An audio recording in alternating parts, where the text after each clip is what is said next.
You've heard of minoxidil, you've heard of finasteride, but what if the next big hair loss treatment isn't about growing hair harder? What if it's about blocking the exact signal that's shrinking your hair follicles in the first place? Because there's a compound making waves right now called Clascoterone. Some people are calling it the topical anti-androgen without the systemic baggage. And if that idea is true, it could be a genuine shift, a DHT blocking approach that's applied to the skin, designed to work locally. But here is the problem. Online, Clascoterone is getting hyped like it's a guaranteed cure. And that's where people get burnt. So in this video, I'm going to break down properly what it is, how it's supposed to work, what the evidence actually shows so far, who it might help, who it probably won't help, and how it compares to finasteride and minoxidil.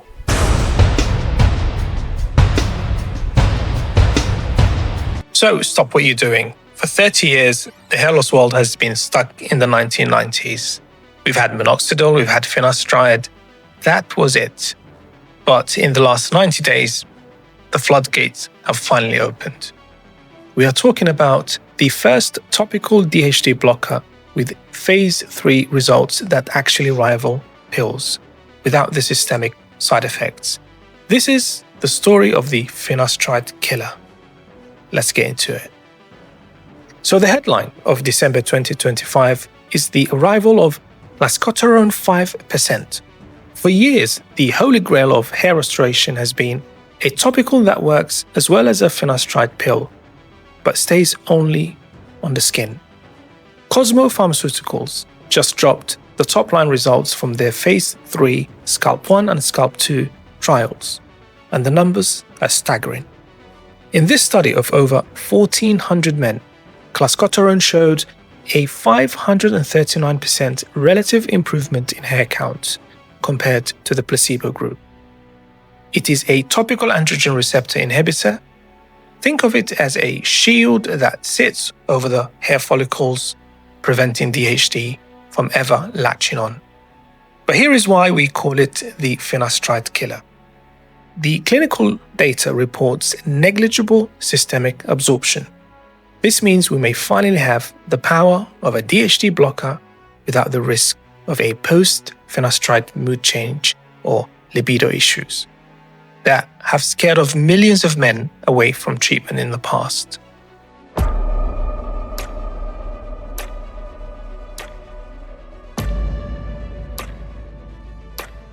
Now, how do you think this stacks up against the other rivals, things like berolutamide, KK or KX826?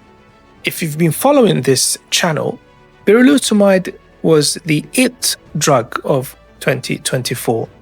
But here is the reality check. While berolutamide is a very strong androgen receptor blocker, its recent phase 3 trials in China failed to show a statistically significant difference against the placebo group at the 0.5% concentration.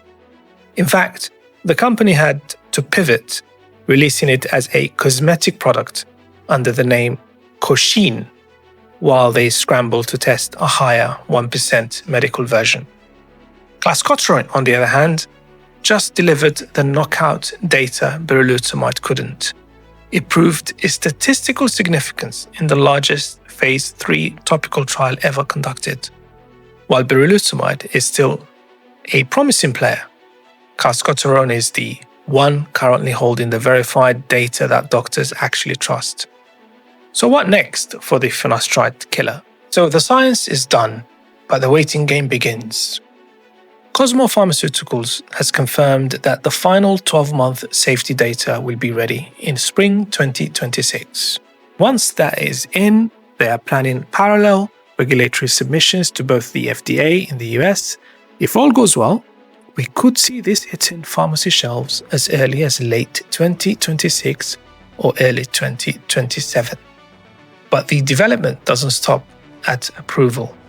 Experts are already looking at combo therapy because Clascoterone blocks the receptor and minoxidil stimulates growth.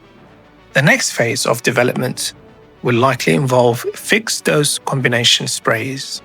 We are moving away from the one-size-fits-all and into an era of precision hair restoration. If you've been waiting for a reason to keep fighting for your hair, this is truly it. The finasteride killer is real, the data is in, and it's headed for the finish line. Make sure you're subscribed, and here is a video that you might enjoy.